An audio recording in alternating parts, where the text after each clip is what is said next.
Don't give me that heavy sigh, Phoebe. I know my recording value can be mediocre. That's why I'm going to pause right now.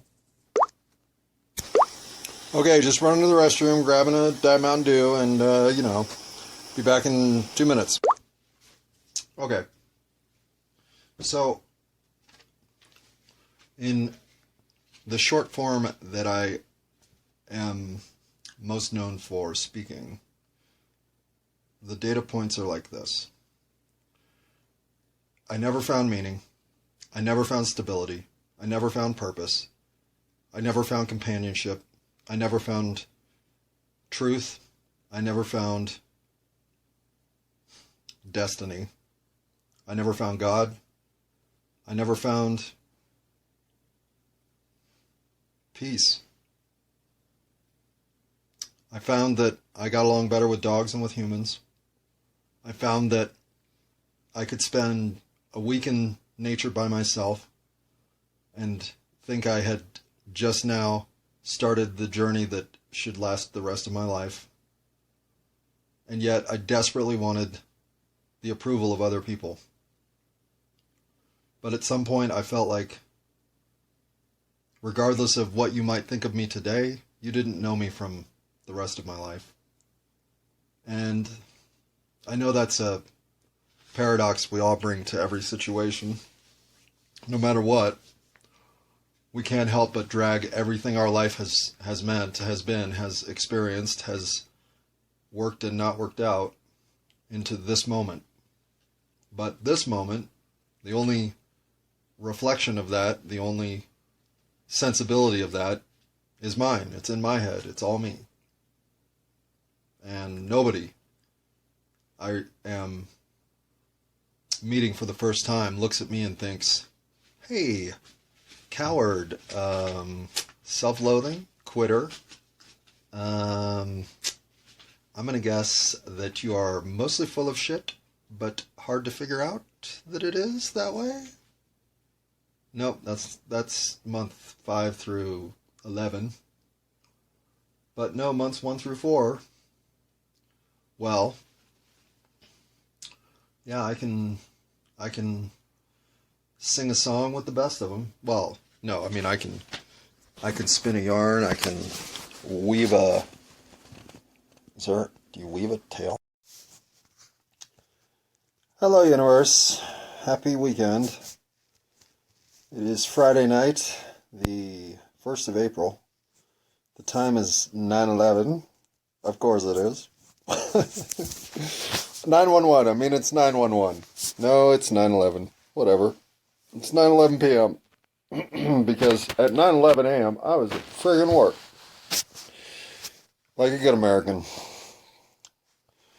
I pledge allegiance to the dollar that buys me dog food and kitty litter. Okay, yeah, yesterday was my other first day of work. Today was my first actual 8-hour shift of work, which included being available to haul paver stones and sacks of rocks around. I really wasn't expecting that kind of physical. And so I got wiped out. I came home and fell asleep. I got home sometime around 3. It's now 9:12, but I got a good 5 hours of sleep in there somewhere because I've been up for a little bit here, enough to eat a Pop-Tart or 2. Yay, go nutrition. But the point is, yesterday I found out about that Will Smith incident at the Academy Awards, and I hadn't seen past the first 45 minutes, less than an hour, and so in my lack of communication with the world, hadn't found out about it till yesterday. And when I was looking for something else, I came across that incident, and then from there forward it ruptured the rest of my train of attention, which is discouraging, obviously. But it was It was what I will put as the second half of this recording, and I do this only because the 25th recording, I was committed to discussing a situation that I think a conspiracy theory out there is true. And I didn't want to get into that one yet without finishing up some of my reaction to the dullard work I did previously, trying to brighten that up. I feel like I'm behind, had to get some things done before I tackled something that was episodic and something I don't want to ignore, but I don't want it to be the next episode before I got some of these things discussed, including the idea that we can oftentimes think what we know to be insightful would somehow always be insightful to somebody else. And here's a simple example. When I was dealing with my dog and cat having a little territorial issue, all because of the cat. It's always because of the cat. But because I tend to favor Phoebe as the underdog in that situation, though I know Phoebe's not the underdog. But she never ever is the aggressor, and she never ever even is the reactor. She just takes whatever the cat dishes out. So when I know hostile cat is hiding behind the space heater, as Phoebe walks in the room, I warn her that she might want to be aware that Kitty's over there. And I'm thinking to myself, wait a second. Like my dog doesn't know where the freaking cat is? I mean, seriously. My dog has so much more sensory awareness of exactly what's going on with the cat that me telling her that is almost the sort of information that she has to look at me as if to say, okay, why are you telling me that? In what way are you giving me the redundancy of information from your lower sensory perspective on it anyhow? And are you mocking me? Is this a joke? Or do you know something I don't? Have my senses broken? I mean, it is such a useless insight of mine to deliver to her that I almost had to check myself and think, well, how often am I doing that to the universe? Where I think I'm oh so clever and with it and caught up on something that I'm going to somehow change your world by showing you, only to have you go, okay, yeah, been there, done that, and you're thinking this is innovative because, yeah. And I do think sometimes the rhythmic way that I'm seeing the world now, it might just be a pattern of observation everybody else has been privy to, and I've been working with some sort of direct, linear, laser-like vector orientation that never allowed me to see that there were, in fact, cycles of energy, rhythms of both potential and realization that were bigger than A to B, and then A to B again, then A to B again, and then A to B again, and then A to B again. No, it's in fact A all the way to Z, then back through the alphabet backward, then back through it again, uppercase, then back through it again in Swahili, and then back through it again. I mean, I don't know what the pattern is. I just now see that there is,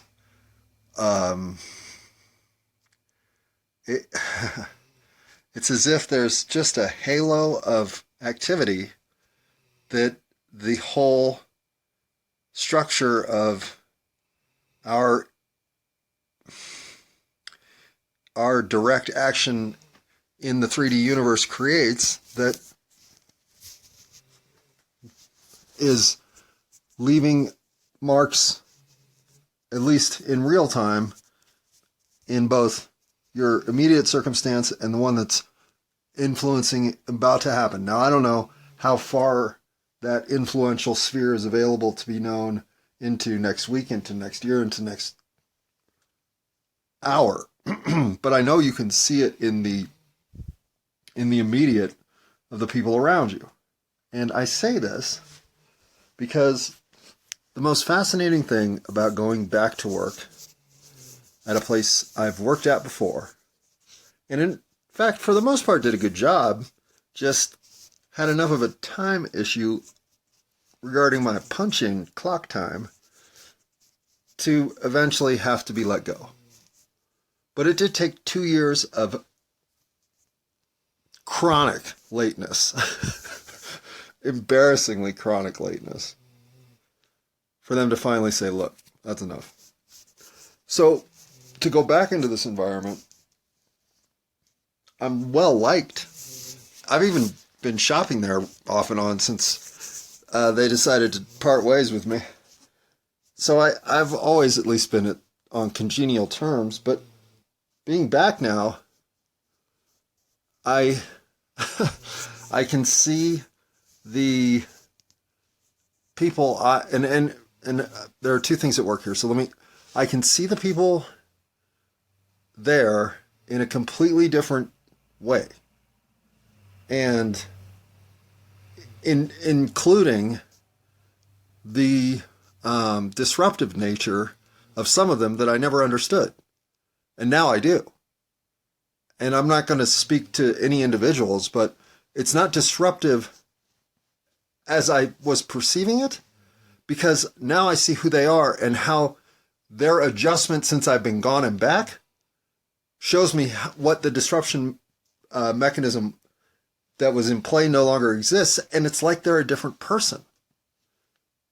Okay, so maybe they've just grown up in the job and are settling down. That's what I thought at first. But it's different. Like they're more influential in a positive regard. Okay, so they've learned how to be better at their job. Well, maybe. But before, their entire aura was one of chaos and conflict, and now it's one of cooperative ascension. Literally, it's a 180.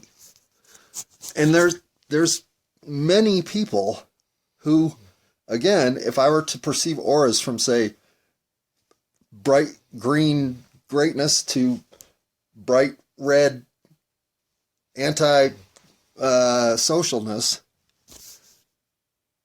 I believe I might have been muffling the microphone, so John, stop. If that's the case, I suck. All right. Everyone now is bright green. Well, shades of green, but green. Okay, so then I've changed, right? Maybe. I mean, clearly. I'm not downplaying that part. But have I changed that now I'm seeing the world in green light fashion? And I was always seeing the world in red light fashion. But how? Or was it that now I'm seeing how I'm fitting into their positionings and it's all green light? I'm not bringing conflict anymore that I knew was inevitably ready to go. Maybe that explanation at least makes the most sense. That I knew I was vibrationally off, and eventually that meant every aura around me was red because I was going to fail. But to come back into a situation where I know I didn't fail, I needed a 3.5 year timeout. Right, Phoebe? Phoebe needs a nap. Oh, no, she doesn't. She's getting one. But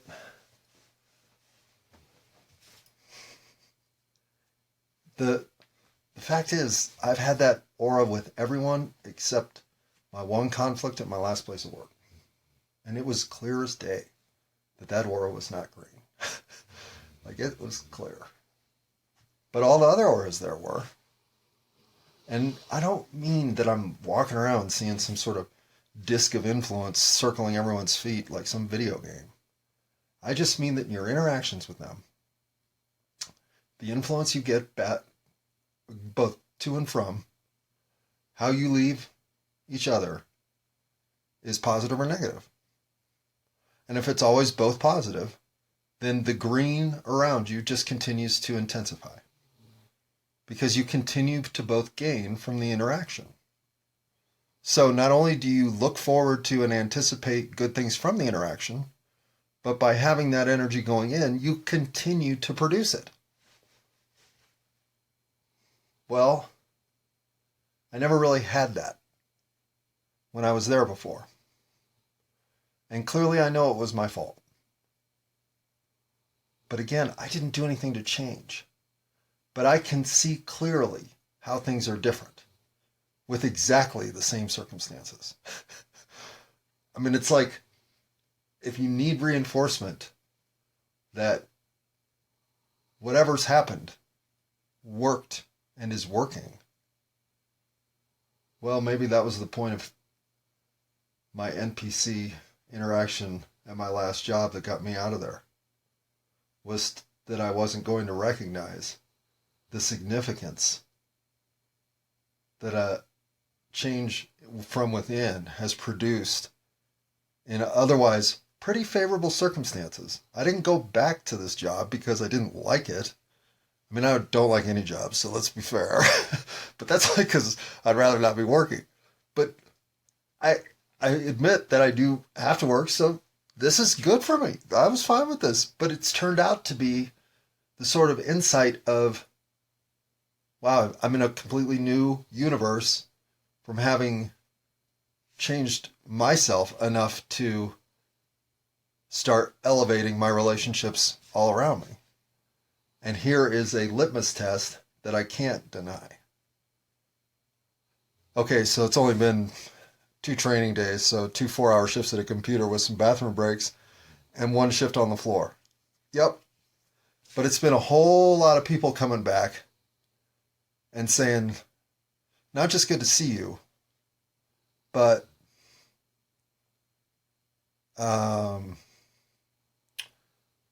more like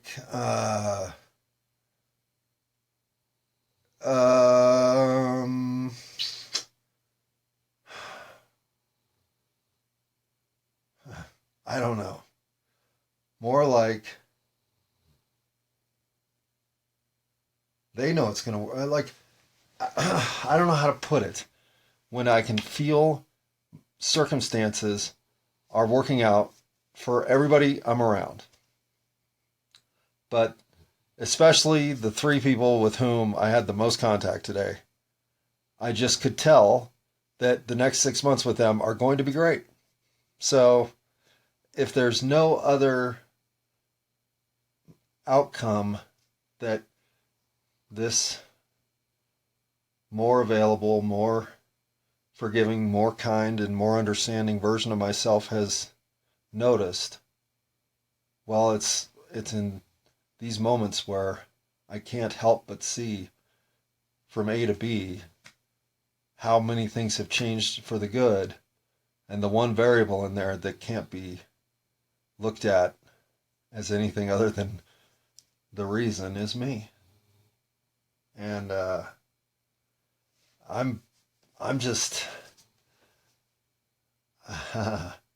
I'm just excited, optimistic, and frankly, for the first time ever, in love with my life and where it's headed.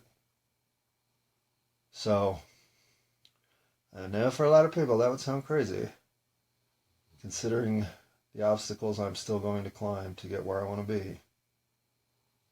But all I've ever wanted to do was feel like the work I was doing had purpose. And, I mean, I know there will be days that will feel like way more purpose was realized than today. But today was like 3.5 years of proven recovery, showing that potential realized is now all green lit. Well, for that, I now will subject you to my dad tried about Will Smith and what a dick he was. I mean, he was a dick, right? Good thing I'm not ending with that, because he was a dick. Hey, universe. Do me a favor, will you? Will you Google how to keep your dog from snoring incessantly during your audible recordings? Is this an audible recording? It's an audio recording. Well, that woke her up. Okay, having converted that from stereo to mono, there should potentially be a difference. My ongoing challenge to come up with some sort of recording settings that are preferred, consistent. Whoa! All right. I mean, why do I burp so much when I start a podcast? Podcast? All right, I'm throwing all this shit at the end because it doesn't belong at the beginning. It's just frustration for anybody listening. Not that anyone is. I know nobody is. But I'm saying I don't want to stumble and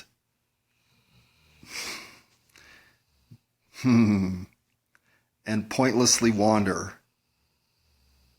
because I never ever hit record in that circumstance. In fact, oftentimes I hit record because there's so much I have to sequentially get out of my mouth that I gotta hit record. And then I immediately start talking about snore remedies for dogs. It's just ludicrous. All right, universe. You got me. You got my dog snoring. That's distracting me. You got the clutter of recorded moments that I'm shamefully sharing at the end of this instead of the beginning, so as not to put you off if you are some random listener stumbling into my universe.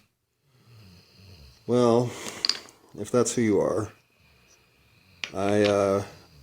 it's the 31st of March, so happy last day of March, happy almost April. Tomorrow's April Fool's Day.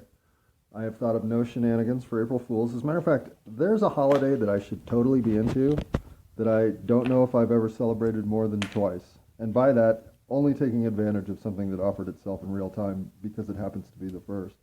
It's not like I've ever come into the first with a coordinated attack of pranky goodness, although I would say that would be something that I would consider making a national holiday of some repute if I were to be made king of the world, because a little bit of practical joking, whether it be you instigating the joke or you receiving the joke, as long as it's done with in good nature and with all targets and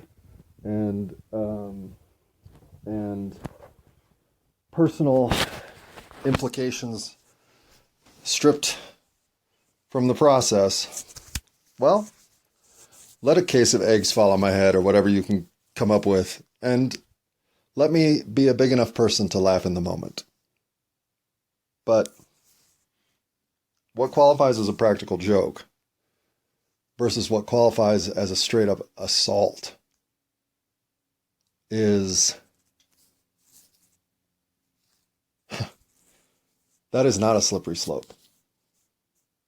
I had no idea what happened at the Oscars. I did watch the first 45 minutes of it with my mom, but I can only take so much of those shows before I really do need to let them go.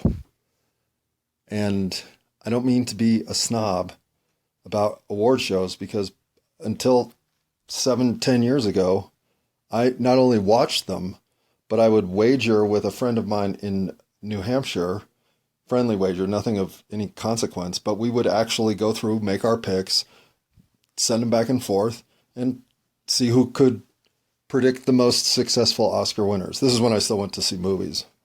Well, actually, kind of not. It's kind of what it was, the dangling thread of, I still like the Oscars, right?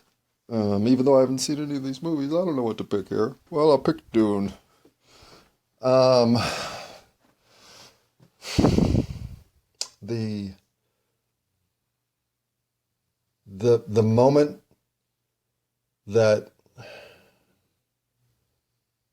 moment that you can see his pace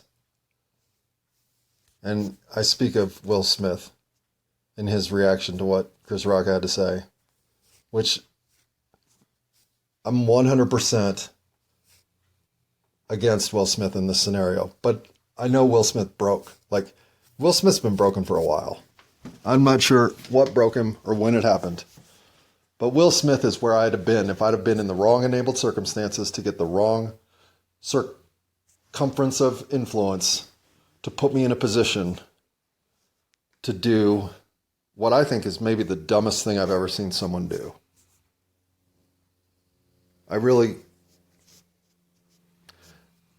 If you have a shameful moment, more shameful than what Will Smith did to Chris Rock, all variables under consideration, especially the circumstance in which it occurred, it is a troubling sign. I will say that much. Because what has for 30 years been building into a moment of true reckoning is this counterfeit culture we've been living in that has churned out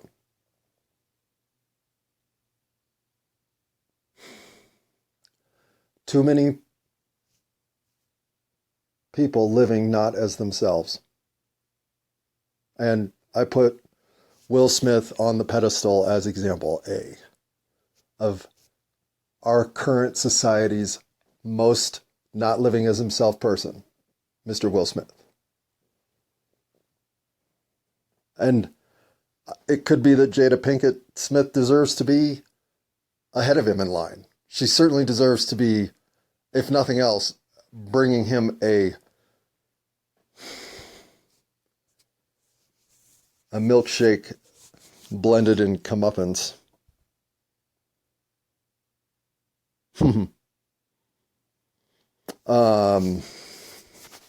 It's taken me a long time to see the the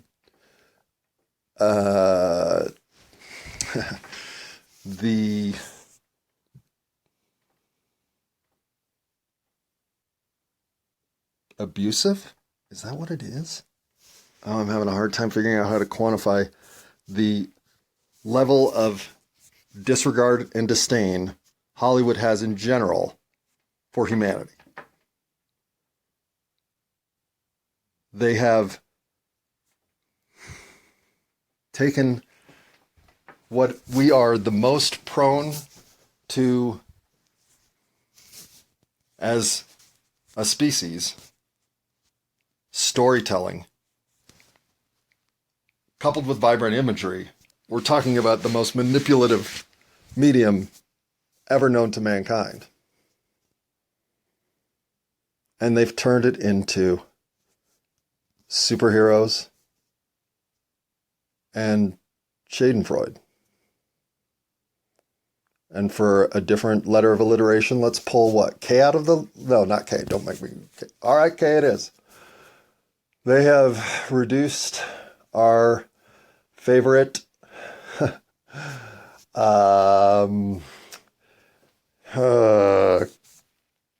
canoodling.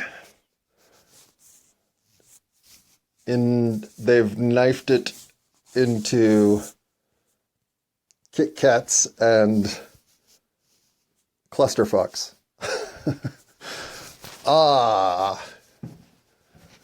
If Hollywood had a soul,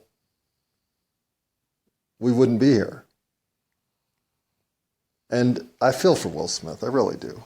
I mean, I feel for Chris Rock, but let's face it, Chris Rock's going to forever be the guy who took the punch nobody ever thought was coming and did it with enough presence to maintain the show. He's going to have he will become somebody who gets to speak about inappropriate eruptions from here forward. Get Chris Rock on the line. let's talk to Chris about what it's like to experience emotional outbursts. Because didn't he get slapped on stage? Isn't that who I'm thinking of? Who slapped him again? Conan? Oh, no. It was Will Smith? Will Smith, Fresh Prince of Bel-Air? Why'd he slap him? I wonder if we'll get to that point with this. Because regardless of the incident, and yeah, okay, the veneer of any kind of magic that actors represent in our culture, if it didn't snake its way off the rails last night, well, then it had done it years ago. Last night, and I have no other way of thinking of this. Last night, this is the Oscars, Sunday night, whatever. Whenever the Oscars were, which is, I think, 5 days ago. And obviously I could not care less. I didn't know this had happened until an hour ago. When I opened up my New Pipe Legacy app to go try to find a Brian Forrester video about Sacsayhuaman and somewhere else, that's a place I can't think of, with that big wall rock face. What's the name of that place? Well, going to look for that. What do I run into? But every frickin' video is Will Smith. I'm like, I thought he died. Oh, no. What did he do? He got in a fight with Chris Rock? At the Oscars? Oh, he bitch slapped Chris Rock. Oh, that's weird. That's weird. That's weird. It is what happens when you are culturally combusting. We cannot contain the cacophony of our cultural collision of inconsequence. There is nothing of value in America anymore. Nothing. Nobody feels like they have a life of significance in a fulfilled, internally and radiant from within. Who's our Sadhguru in this country? Who in this country looks like somebody who has gone through the muck and has their shit together?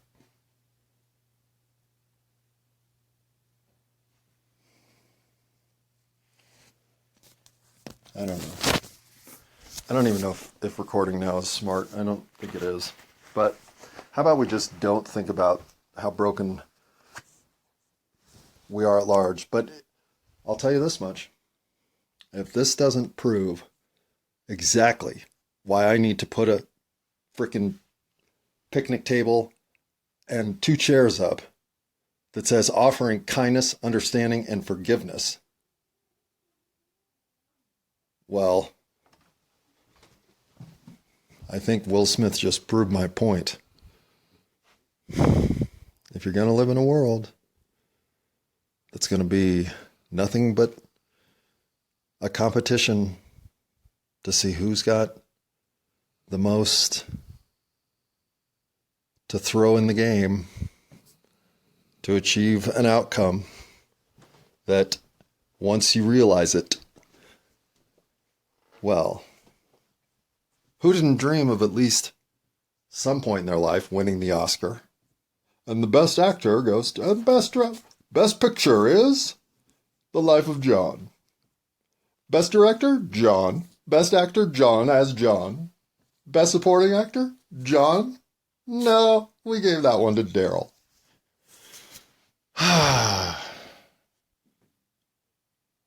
The night you win the best Oscar.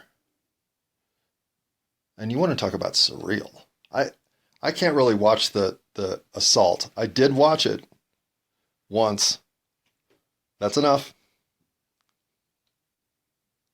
Will Smith assaulted Chris Rock on live television at the most pristine night of pomp and circumstance Hollywood has to offer itself. I don't understand what Will Smith thought this moment meant.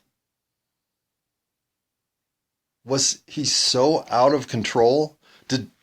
Did somebody have a being John Malkovich thing going on? But it was acting as Will Smith tonight? Will be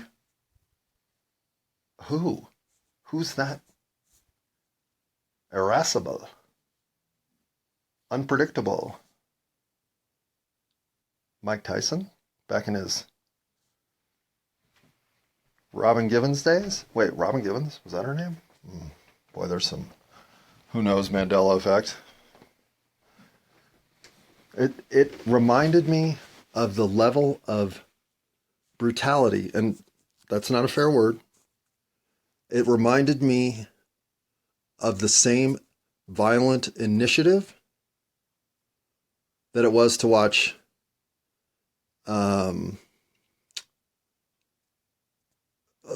who was the Baltimore Ravens running back who punched his girlfriend in the elevator? Talk about an image you don't want on television. It's I can't think of his name. That was when I was playing fantasy, or was it? Maybe it was after that. Anyway, it was a shocking sign of physical dominance. So was this. He slapped him. He must have gotten up there to go punch him out, right? He had to have. Will Smith's not getting up to bitch slap Chris Rock on television. I've been slapped twice, and I've honestly slapped someone once. And I think the interesting thing about being slapped is you hear it more than you feel it. It's like the loudness comes from somebody slapping your face right next to your ear. This is a sound you've probably never heard that close to your face unless you've actually had your face hit in some other way. But being slapped is like being clapped on the cheek. Your ear's right there. Believe me, you hear it more than you feel it. And then you sort of feel it, but because you get hit in your cheek, unless there's some metal involved, I don't see how that can sting for more than a second or two. It's like getting spanked. It's the perfect place to get hit, especially with an open palm. My digression here is being slapped twice was obviously not a situation that I was asking to participate in, but one of the times I certainly deserved it, and the other time, let's just say that I didn't feel it was certainly appropriate, but never would I have been triggered to respond. You know, it's a moment of somebody having so little room to communicate that they are leaving you with an exclamation point. And where in any of this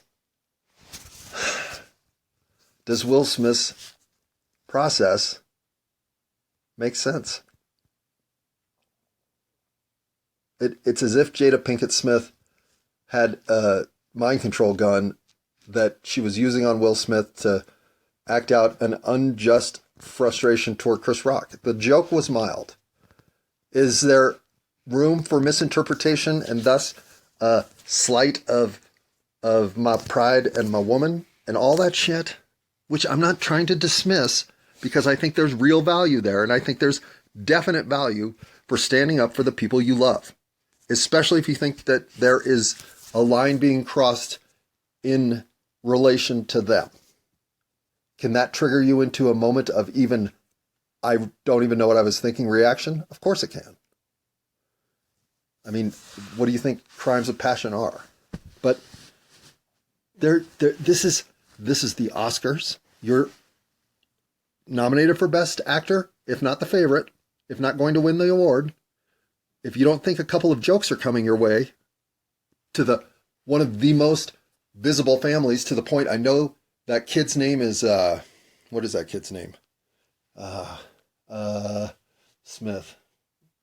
Smith. I can't remember.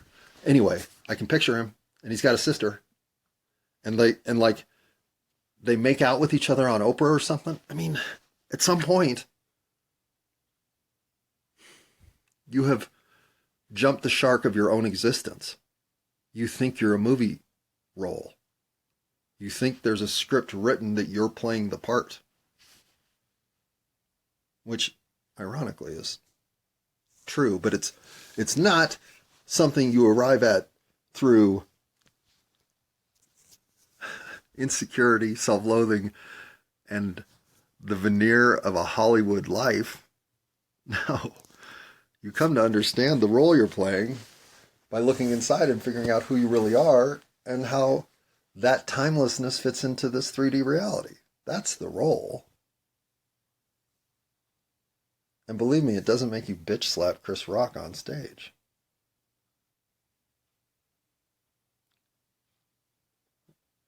Maybe this is good for everyone. Maybe this is enough of a moment of reckoning, especially for Hollywood,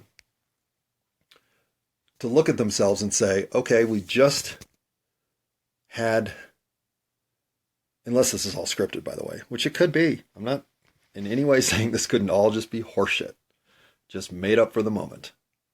Will Smith's greatest acting job ever. The quivering lip of, and I would like to apologize to everybody but Chris Rock. I don't know, maybe he apologized to Chris Rock on stage. If he did, I didn't see it.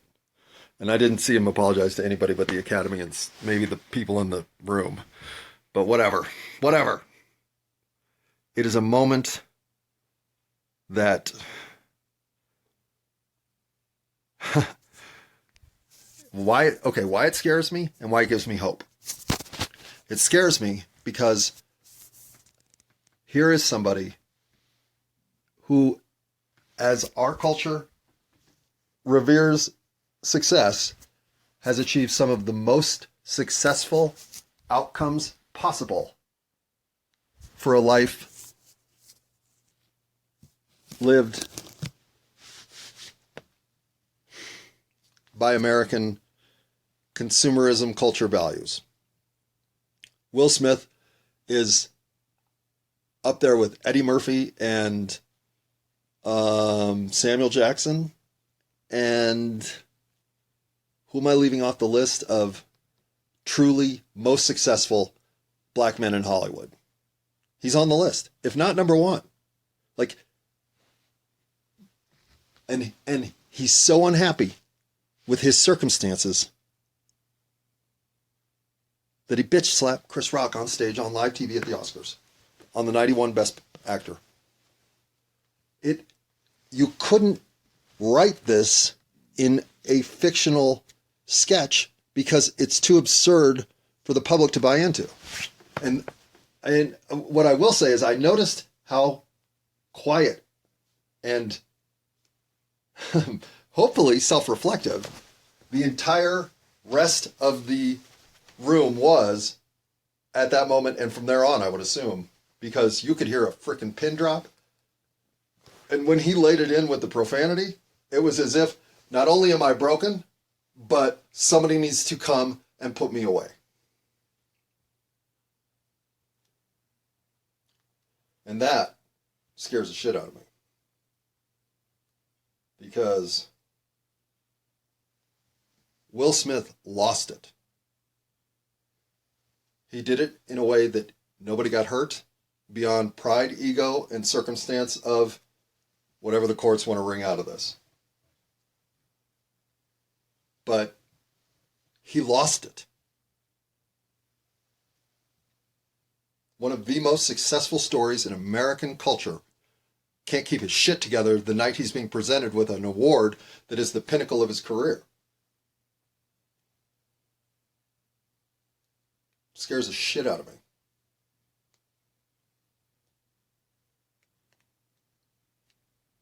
Or because we finally have evidence that we are breaking from within. What is that noise? I wonder if that's recording. I hope so. Oh my God, I hope so. I mean, it sounds, there's no way that's somebody's vehicle.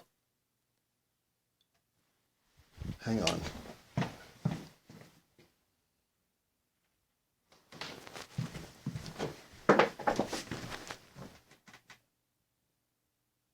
Oh, well, I guess we'll see if it's on the recording. All right, intermission. No, wait. Why does it give me hope? Because